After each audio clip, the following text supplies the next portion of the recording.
But to New York now, and statues are being torn down and others erected. Tell me firstly, why is Teddy Roosevelt being torn down? And what in God's name is this new statue that's gone up in New York's Flatiron district? If Teddy is too controversial, then how does this demonic-looking thing get erected?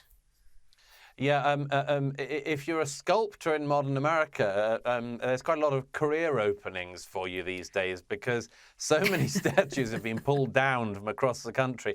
The whole place is filled with empty plinths.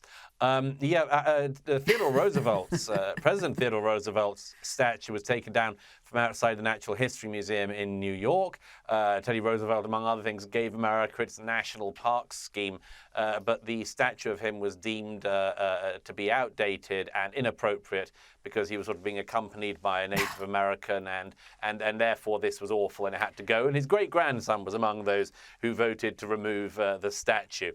It's a very typical modern American story, this. But yes, statues have come down everywhere. All the founding fathers in New York City Council chamber where I'm sitting, the statue of Thomas Jefferson came down. And now we're seeing the sort of stuff, the sort of public art we've got to have instead. That MLK statue that's just recently been unveiled, was unveiled last week in Boston, has been, it depends what angle you look at it from, but various people have pointed out that from certain angles, it either looks like a man holding his head in his hands in despair, or two people holding up a giant turd.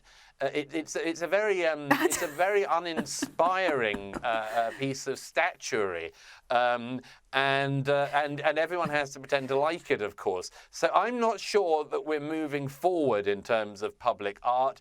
I think we've gone right down into the toilet. Well, yes, indeed. I mean, that is just obscene, that new Boston one. I mean, what a terrible tribute to a great man.